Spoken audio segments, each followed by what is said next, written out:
sebelumnya Pak Soting ya. Hari ini saya calon guru penggerak angkatan 9 akan mengadakan wawancara terkait modul 3.1 yaitu pengambilan keputusan berbasis nilai kebajikan sebagai pemimpin pembelajaran. Jadi melalui wawancara ini nanti diharapkan saya sebagai calon guru penggerak itu bisa mengambil keputusan seperti selayaknya kepala sekolah. Istilahnya saya mencari ilmu lah seperti itu Pak. Ya. Baik, kita langsung saja Bapak. Tapi diperbolehkan ya Pak? Boleh. Baik, kita langsung mohon ya untuk yang pertama. Bapak selama ini menjadi kepala sekolah Bapak, apakah ada kasus-kasus baik itu dilema etika maupun rujukan moral? Kira-kira ada tidak selama ini menghadapi kasus seperti itu? Kalau namanya lembaga mendidik anak itu pasti ada. Ya. Tapi sebenarnya saya sampaikan selamat Bu Astin ya sebagai guru penggerak. Mudah-mudahan ini lancar terus ya. Sampai sekarang sudah saya amati mulai dari awal ini kok sepertinya lancar. Mudah-mudahan lancar terus dan membawa dampak yang baik untuk lembaga Semayang Monas. Ya. Kita lanjut untuk pertanyaan Ibu tadi. Saya kira semua lembaga itu pasti ada. Tapi kasusnya itu beda-beda tiap lembaga. Kalau kita itu kebetulan di lembaga yang berbasis Islam, terutama ada di naungan pondok, jadi kasusnya itu tidak terlalu parah seperti lembaga yang mohon maaf yang ada di luar naungan pondok pesantren. Berarti untuk kasus-kasus selama ini yang Bapak hadapi itu rata-rata kebanyakan di mana Bapak? Apakah dilema etikanya ataukah berupa rujukan moral? Kalau saya mengamati selama ini, selama jadi kepala sekolah itu yang paling banyak di etika. Ya. Kalau di moral itu saya kira belum pernah menjumpai. Ya. Kalau di etika itu ada, cuma tidak berat. Ya. Jadi dilema etika ini banyak sekali ya Pak, ya kasus-kasus baik itu di siswa maupun di guru juga ada Pak ya? Itu pasti ada.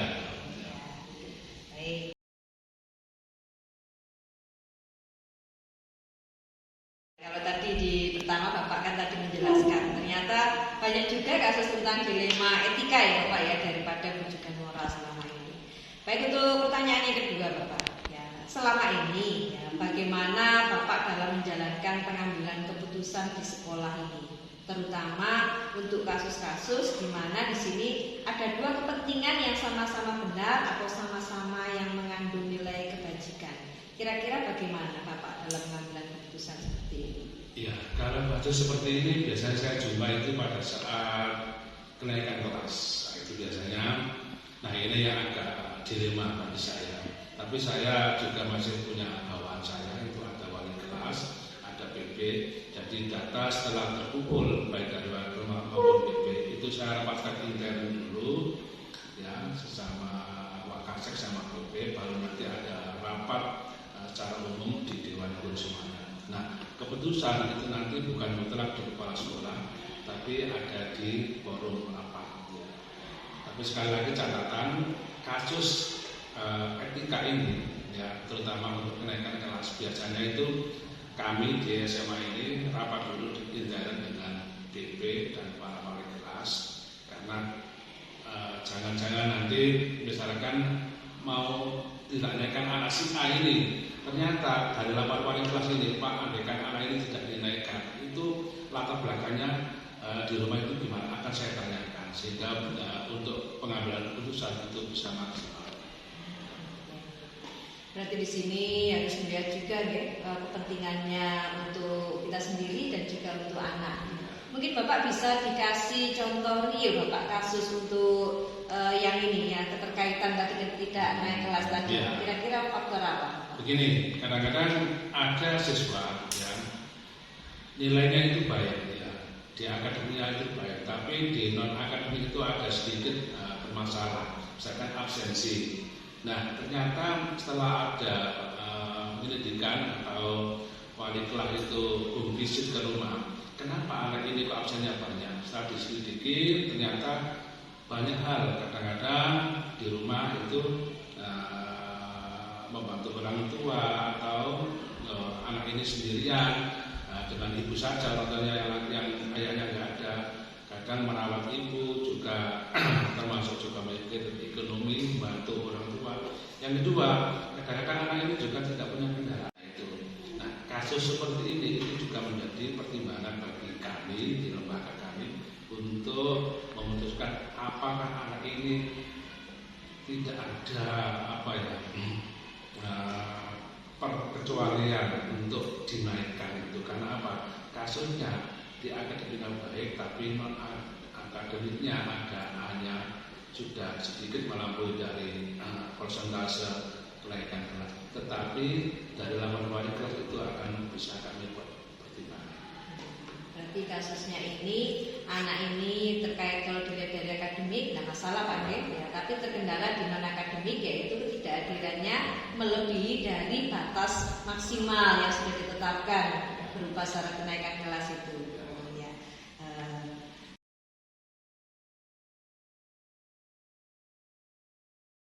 Baik, untuk berikutnya untuk tadi kasus ada satu anak terkait dengan tidak naik kelas.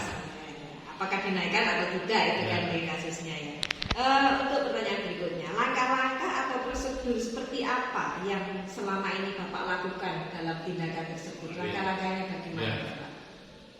Tadi awal tadi saya sampaikan, kami itu sebelum melangkah cawe itu prosedurnya satu, dari absensi bukti otentik itu harus ada.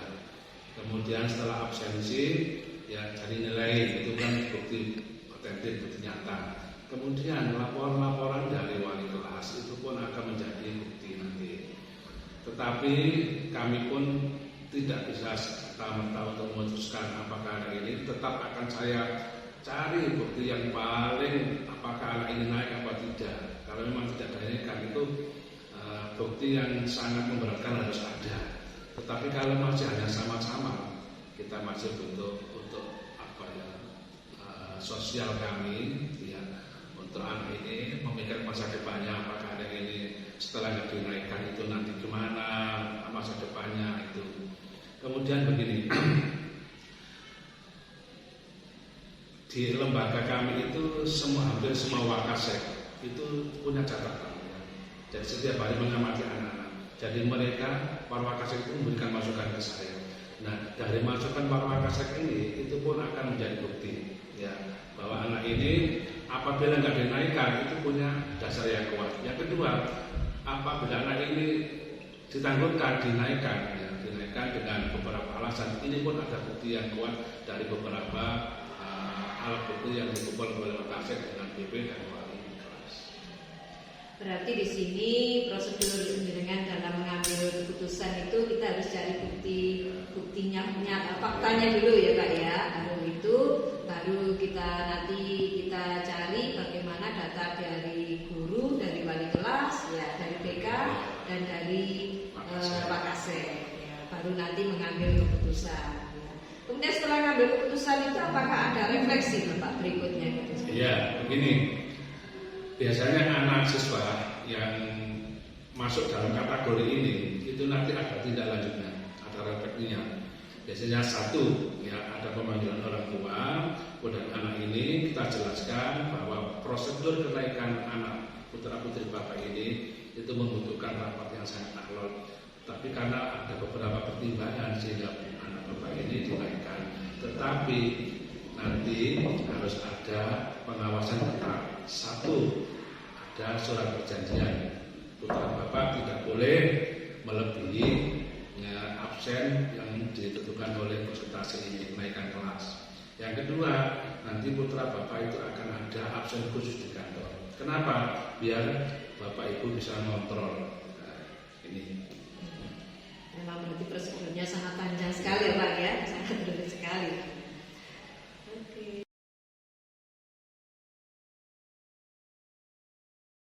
Baik, untuk pertanyaan berikutnya Bapak, tadi kan sudah dijelaskan langkah-langkahnya ya Pak ya. Berikutnya untuk ini, hal-hal apa saja yang selama ini Bapak anggap efektif dalam pengambilan kasus pada kasus-kasus dilema etika? Ya, jadi hal-hal apa saja yang jenengan anggap, oh ini sangat efektif? Ya, kira-kira apa Bapak? Ya. Jadi di pertanyaan sebelumnya hampir mirip ini jawaban saya ya. Jadi yang paling efektif adalah satu pengumpulan data yang konkret ya. Yang kedua saya sampaikan tadi data yang konkret itu akan kita dapatkan intern. Saya sebut tadi dari laporan dari wali kelas, dari PP, dari Wakasek. Dari beberapa ini nanti akan kita kumpulkan jadi satu. Inilah yang paling efektif buat saya sebagai kepala sekolah selama ini untuk menangani kasus dilema ini. Berarti jenengan berdasarkan bukti otentik dulu ya.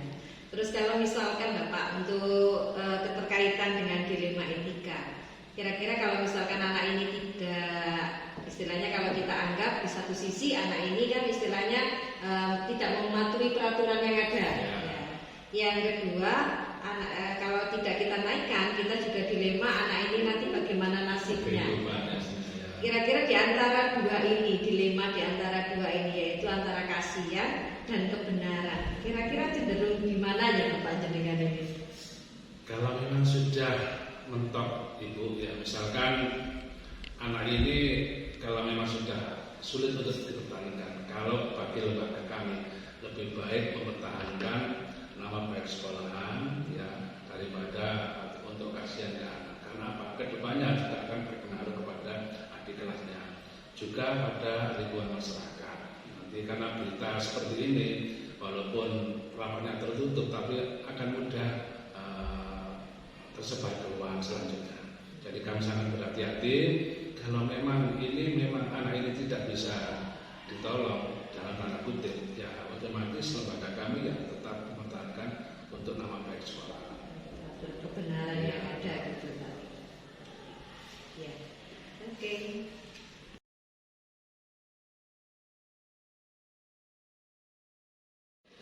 Baik, untuk berikutnya Pak, untuk masalah tantangan.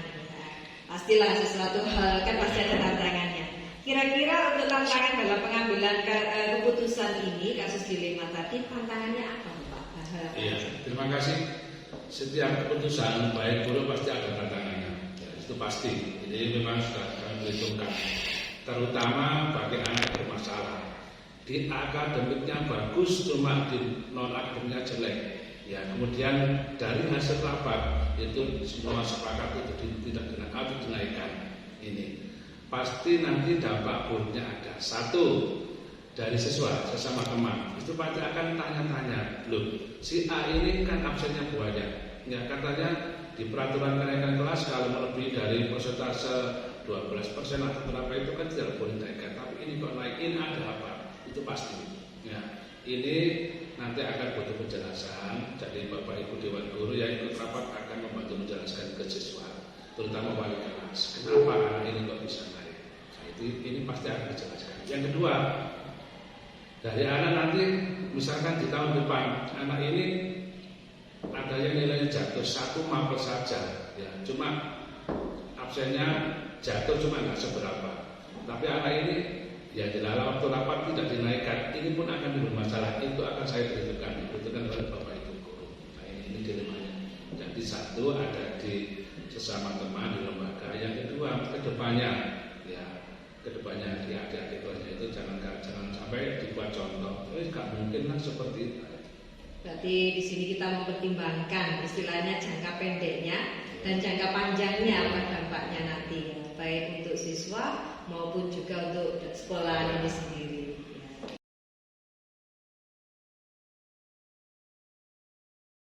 Bapak, kita lanjutkan untuk yang berikutnya. Panjang sekali ya Bapak ya. Iya. Wawancara. Ya nggak apa-apa. Untuk kebaikan kita bersama ya. Untuk terkait kasus tadi Bapak, kira-kira apakah ada jadwal-jadwal tertentu dalam penyelesaian kasus itu Bapak? Atau apakah Anda langsung menyelesaikan di tempat atau memiliki jadwal yang lain seperti itu? Bagaimana Bapak untuk penyelesaian ini? Ya, terima kasih. Itu pasti ya ada terjadwal. Karena apa? Dalam pembinaan siswa itu kalau nggak terjadwal, nanti malah di belakangnya waktu ambil keputusan bingung. Jadi pada 3 bulan pertama, namanya itu TTS, kalau dulu UTS, itu wali kelas akan membuat laporan ke BP, rekam absen, dan itu sebagai nanti bahan untuk rapat dan untuk perbaikan siswa yang bermasalah. Setelah BP lapor nanti BP akan merekap, biasanya BP akan lapor ke saya, Pak ini ada beberapa siswa seperti ini. Nah itu akan saya suruh visit dulu ya sebagai bahan nanti bahan rapat, karena setiap kami rapat itu akan saya tanyakan data. Satu, data dari wakil berapa kali home visit, dari BP berapa kali home visit, ini. Jadi kalau ada siswa bermasalah, kita itu sudah punya bukti yang banyak, sudah punya data yang banyak. Berarti memang harus terjadwalkan ya, Pak. Baik itu ada kasus atau tidak, semua harus melaporkan biar tidak sampai istilahnya kadaluarsa seperti itu kasusnya.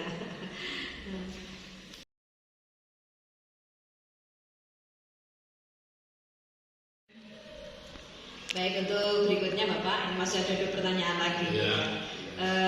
Untuk ini kaitannya dengan faktor-faktor. Kira-kira adakah seseorang atau faktor-faktor apa saja yang selama ini bisa membantu atau mempermudah jenengan dalam pengambilan keputusan kasus dilema etika? Ya. Kira-kira Ya. siapa? Ya, terima kasih. Kalau di SMA ini ada partner ya, yang paling dekat itu satu adalah BP, yang kedua wakil kesiswaan. Ya, itu untuk mengambil keputusan karena ini berhubungan dengan etika siswa. Jadi BP dengan wakil kesiswaan ini yang sangat berperan, sangat membantu saya. Dan alhamdulillah di lembaga saya itu ada pengawas lembaga yang dari yayasan. Itu juga sangat membantu karena apa? Setiap ada permasalahan seperti ini kami selalu konsultasi ke pengawas ini karena sebagai tangan panjangnya dari yayasan, dan saya konsultasi. Nah dari beliau ini beliau juga memberikan masukan ke saya. Nah dari ketiga orang yang membantu saya ini mempermudah setiap langkah saya dalam mengambil keputusan. Untuk wali kelasnya di sini apa tidak termasuk juga Bapak? Oh iya, biasanya wali kelas itu sebelum lapor ke saya itu mau dulu ke BP. Oh berarti Ke BP, ke wakil kesiswaan, kemudian BP dan wakil kesiswaan itu langsung ke saya. Kalau wali kelas itu jarang sekali kalau mau saya, kecuali akan ada rapat tertentu baru saya tanya, lalu suruh itu. Berarti di sini yang ikut membantu mulai dari bawah itu wali kelas dulu ya. Bahkan juga Bapak Ibu guru yang lainnya yang ngajar juga mungkin di kelas. Nah, laporan ke BP, dari BP ditindaklanjuti ke Wakasek kesiswaan, kemudian baru ke kepala sekolah dan ada pemantaunya tadi Bapak pengawas ya. Kira-kira ini ada keterkaitan nggak nanti kalau dengan istilahnya stakeholder yang lain di luar, misalkan orang tua atau wali murid, ini ada keterkaitan Bapak ya? Jadi istilahnya apakah juga termasuk bisa membantu kasus-kasus ini untuk yang dari luar itu seperti orang tua atau dari yang lainnya, adakah? Maksudnya bantuan dari orang tua? Iya, misalkan kita untuk mengatasi masalah tersebut kita hubungan dengan orang tua itu apakah juga harus dilakukan selama ini? Oh iya, ya itu pasti ya. Karena jauh-jauh hari sebelum pengambilan keputusan itu orang tua pasti sudah ada koordinasi ya dengan terutama dengan BP dan wali kelas itu pasti, sehingga sekolah tidak disalahkan ujuk-ujuk anaknya ada masalah seperti ini kok saya tidak pernah diberitahu. Nah, makanya tugas BP wali kelas dan dibantu kesiswaan biasanya malam 4 ini ada wakahumas itu bergantian mendatangi menjelaskan permasalahan putra yang ada di sekolah. Jadi tetap ya, istilahnya orang tua atau wali murid ini tetap kita libatkan dalam kasus seperti ini, penyelesaian ini. Ya.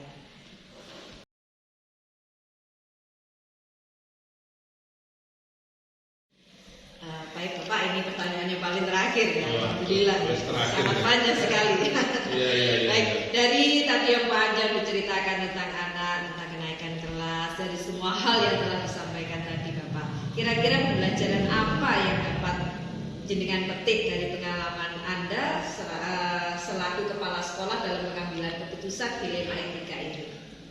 Ternyata dalam mengambil keputusan itu nggak semudah yang kita bayangkan. Ya, jadi menaikkan anak tidak harus, oh itu sudah nilainya nggak bagus, ini nggak naik, nggak seperti itu. Bayangan mungkin orang tua atau bapak ibu guru yang awam dengan kasus seperti ini mungkin wes ini sudah jelas rapotnya nilainya jelek, kemudian absennya jelek, kita nggak naikkan, atau kebalikannya akademiknya elek kemudian non akademiknya bagus, itu sudah nggak bisa, harus kedua-duanya baik. Ini pengertian orang yang memang tidak pernah hidup di lingkungan pendidikan. Tapi bagi saya dilema pengalaman untuk memberi keputusan itu tidak semudah yang dibayangkan orang-orang. Kami sangat berhati-hati melalui tahap-tahap yang sudah yang kita bicarakan matang-matang itu. Dan juga memikirkan dampaknya Ya, juga. dampaknya juga itu pasti. Misalkan anak ini nggak dinaikkan, itu nanti dampaknya gimana di rumah? Apakah nggak lebih parah setelah nggak naik? Nah itu. Yang kedua, dampak kedepannya ya, karena kita sekolah lembaga swasta, di sekolah ini sering nggak naik. Akhirnya apa dampaknya? Kita usaha PPDB untuk mencari murid. Tapi dalam tanda kutip, kalau memang berat masalahnya, ya tidak harus selalu naik. Ya, jadi kita melihat masalahnya. Ya.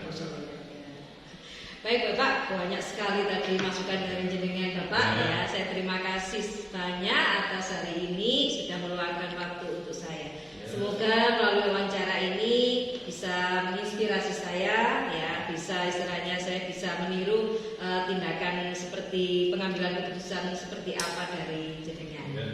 Terima kasih Pak Sutik ya untuk waktu yang sudah diberikan. Mohon maaf mengganggu. Assalamualaikum warahmatullahi wabarakatuh. Waalaikumsalam warahmatullahi wabarakatuh.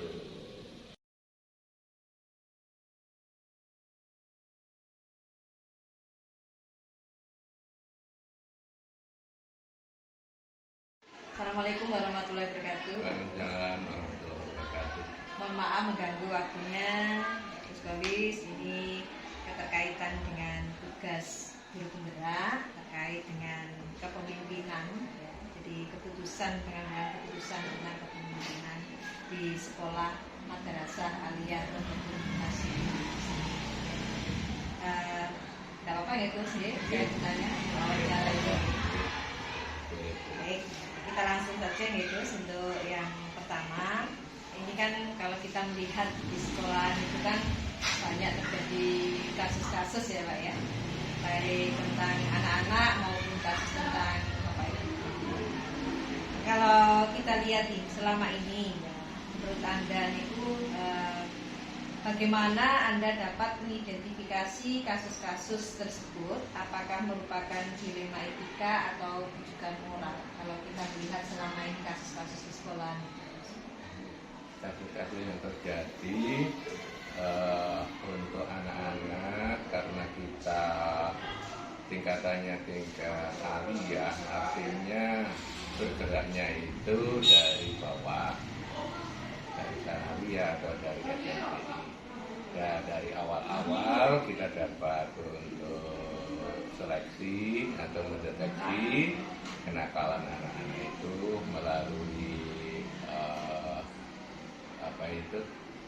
tes minat bakatnya dulu.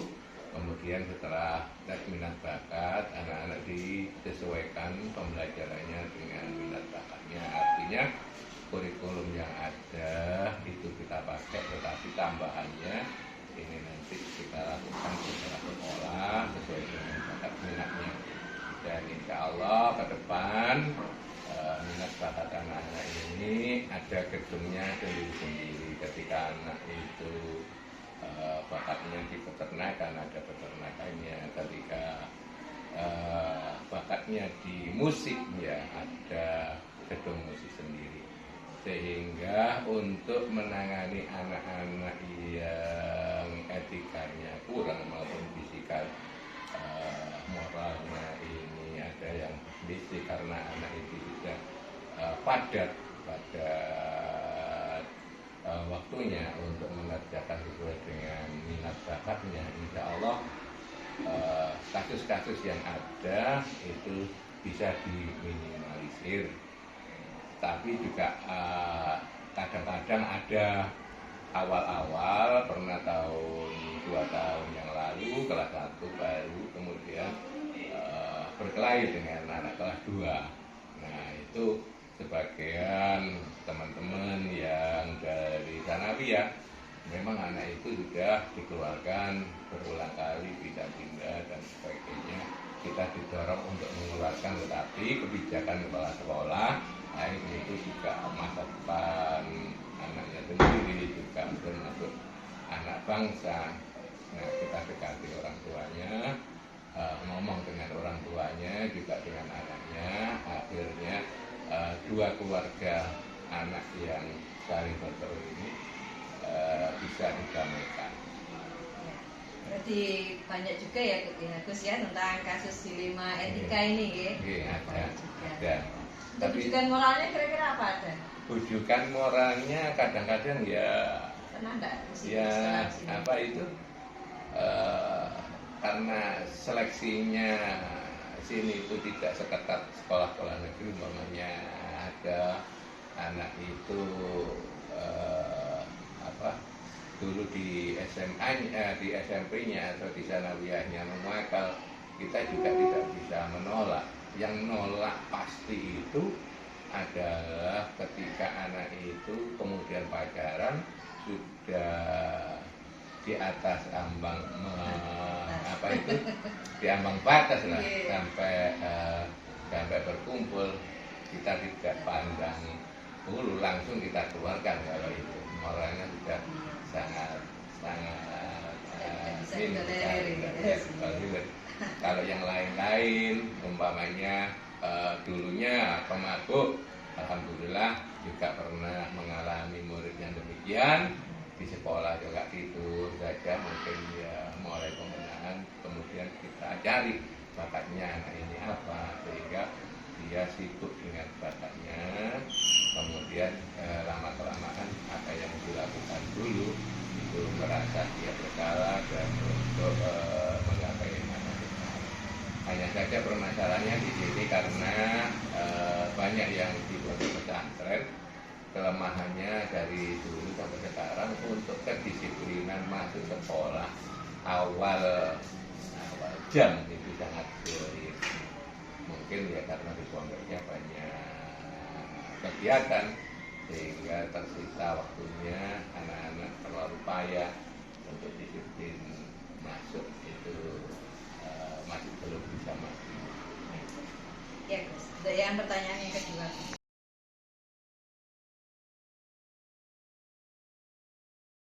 Baik Gus, untuk yang pertanyaan yang kedua, tadi kan disampaikan ternyata banyak sekali kasus-kasus tentang dilema etika. Untuk kasus-kasus ini ya keterkaitan dengan kepentingan. Kira-kira untuk yang berkepentingan ini siapa saja yang terlibat Gus, untuk dilema etika itu? Yang dilema etika pertama adalah pada saat guru yang mengajar, ketika anak tahu di kelasnya melakukan sesuatu yang melanggar etika, maka ya lebih dulu tahu adalah guru. Kemudian kalau guru sudah beberapa kali treatment kok tidak berhasil, biasanya ke wali kelas. Wali kelas ini kerjasama dengan guru tersebut, kemudian dinaikkan lagi kepada BP.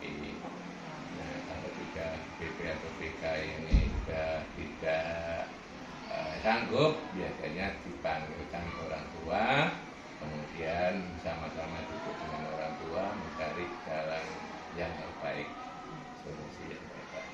Kemarin itu ya kasusnya sama, dari luar juga begitu, ada beberapa hari tidak masuk, email tidak diangkat, kemudian di orang tuanya di WA tidak dibalas, ya kita home visit. Apa serangan masalah yang ada di rumah. Ketika sudah ketemu masalahnya, alhamdulillah anaknya sudah mau diserah. Di sini ada beberapa pihak yang ikut berkepentingan ya Gus ya.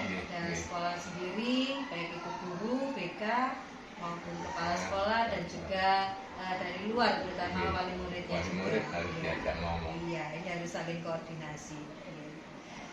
Tentang ini Gus, untuk nilai-nilai kebajikan, keterkaitan kasus, misalkan kita ambil satu kasus ya Gus ya. Tentang misalkan tadi ada siswa yang tidak sering masuk ya. Ini kira-kira faktor apa Gus? Anak-anak ini tidak masuk itu. Karena tidak masuk, kasus yang sering kita temui adalah membantu orang tuanya untuk mencari nafkah ketika anak ini contoh yang di Gede itu ikut membantu orang tuanya di pasar atau ikut mengajar, ya kadang-kadang kita ambil sikap yang bijaksana. Oke lah, orang tua juga berusaha untuk tidak melibatkan anaknya full, sehingga sama-sama dapat diperoleh keputusan atau apa itu, keputusan yang sama-sama win-win solution. Mereka tidak terlalu terbebani, juga tidak terlalu membudayakan anak, jadi menekan anaknya teman-teman, karena apa, ini masa depan demi masa depan ini. Berarti ini untuk ketidakhadiran anak ini sampai juga ke nanti rapat kenaikan kelas juga gitu. Iya, betul. Berarti ketika rapat kenaikan kelas, solusinya waktu itu anak ini bagaimana? Untuk dinaikkan atau? Ketika anak sudah diketahui masalah yang fundamental, kemudian ada perilaku peningkatan kebaikan, mau nggak mau ya harus naik, walaupun ada pelanggaran dikit-dikit. Dengan nilai kebajikan kasihan gitu ya, Gus ya.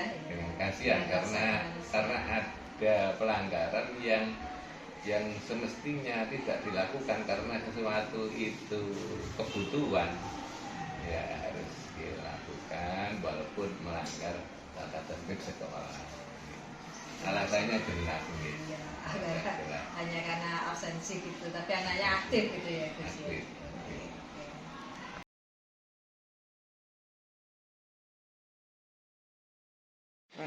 Baik Gus, untuk keterkaitan tadi, kasus tadi Gus, kira-kira ketika pengambilan keputusan atau langkah-langkah dalam menangani kasus tersebut itu prosedurnya bagaimana Gus? Jadi masalahnya yang diajukan oleh Dewan Guru, kemudian Dewan Guru pasti punya catatan baik itu nilai atau akhwat, kedisiplinan dan lain sebagainya, diungkapkan dalam forum rapat.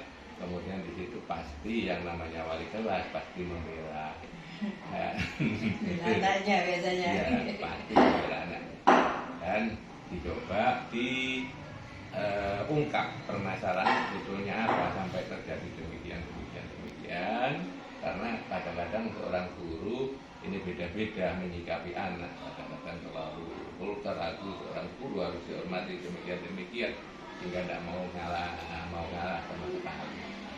Nah, ketika diungkapkan fakta-fakta yang ada di rumah demikian, kemudian dikembalikan ke kemanusiaan.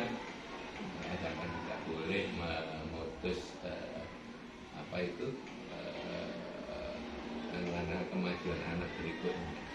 Jadi kalau diputus sampai tidak naik, sampai tidak melakukan 1 tahun, anak itu di sekolah ini, dan ini beberapa minggu atau beberapa bulan sudah ada nilai kebaikan, walaupun umpama di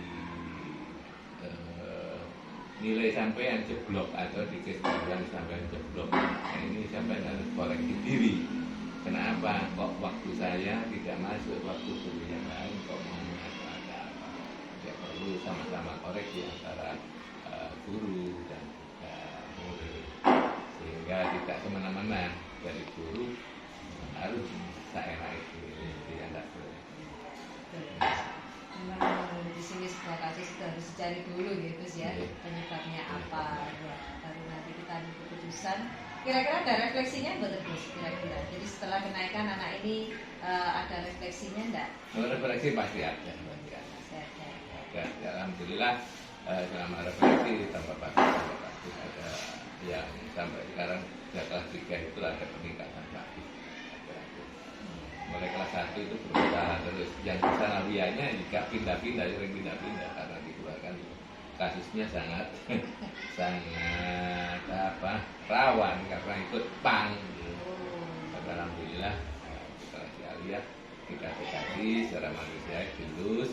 Pokoknya intinya anak itu nggak boleh langsung disalahkan, kamu salah ini, harus dari secara manusia. Kasihan saya. Oke. Untuk kepentingan siswa gitu. Oke. Ya.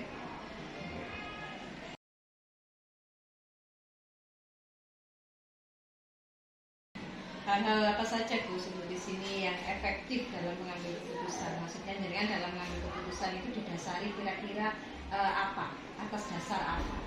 Kira-kira. Dasarnya yang pertama adalah keagamaan. Jadi kita dalam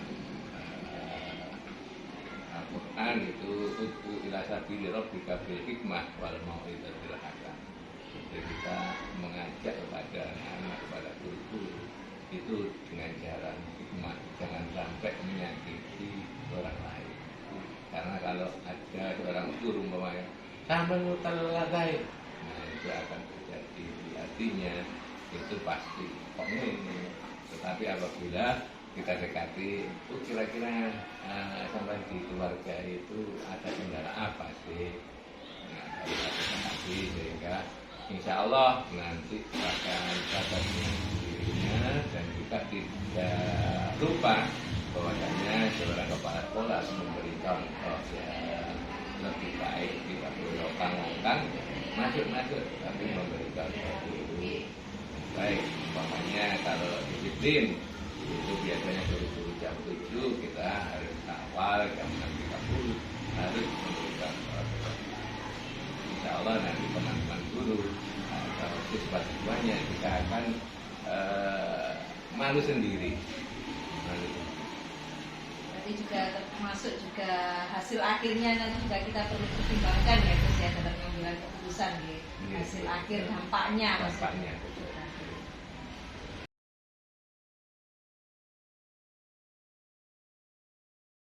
Baik, kita lanjutkan untuk pertanyaan berikutnya gitu ya.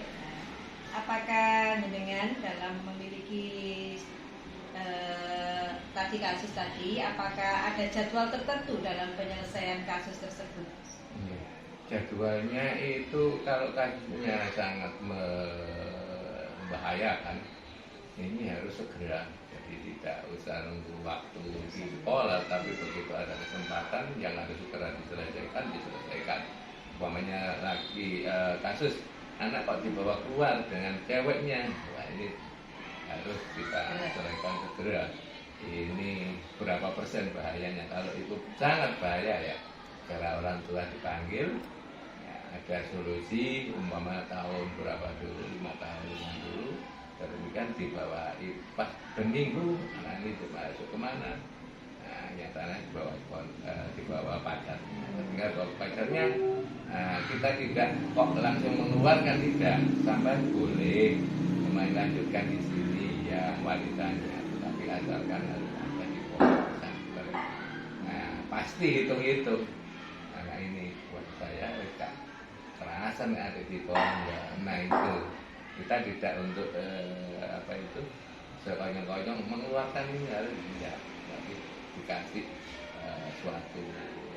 suatu pilihan yang kemungkinannya mereka tidak kuat, sehingga hubungan dengan orang tua masih baik-baik saja.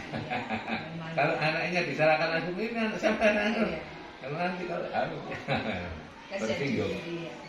Tapi ini masih saya terima, tapi syaratnya harus berada di pondok untuk menjaga keselamatan anak.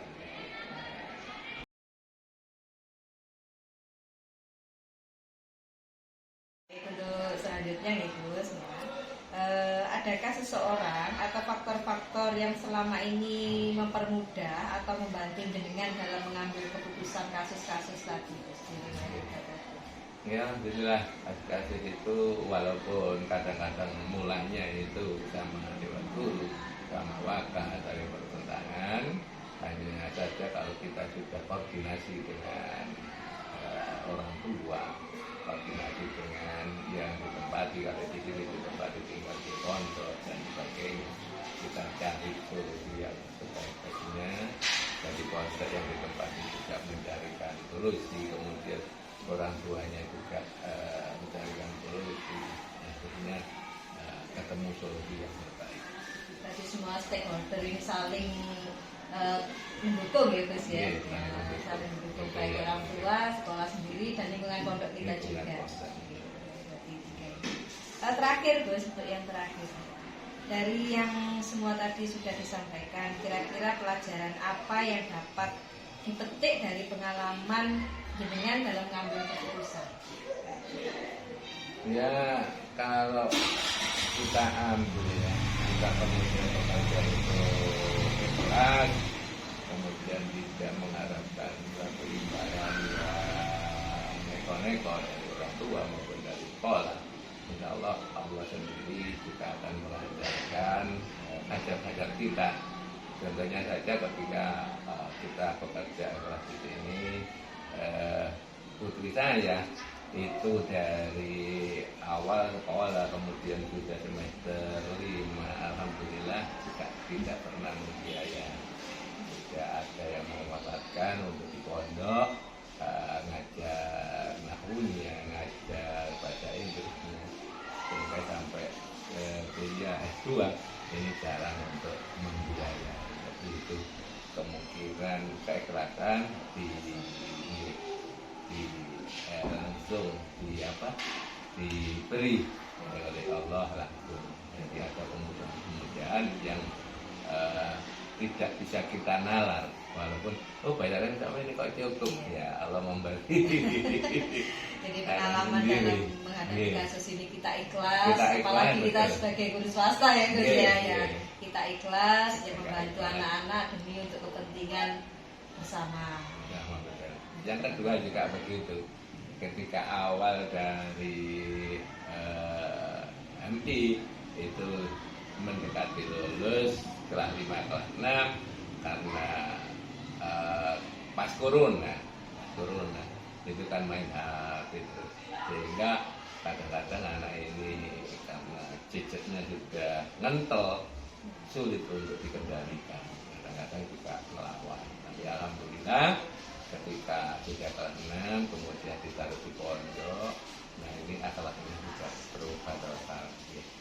Itu alhamdulillah. Satu persatu kasus ini dilematika bisa teratasi gitu. Kalau kasusnya itu tidak menjustis langsung ke anak-anak, tidak itu kemudian untuk kemajuan anak berikutnya secara ikhlas, insya Allah Allah akan juga memberikan yang lebih daripada uang.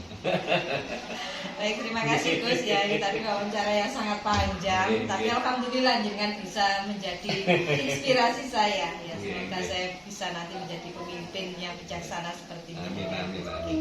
Terima kasih Gus atas waktunya. Mohon maaf. Assalamualaikum warahmatullahi wabarakatuh. Waalaikumsalam.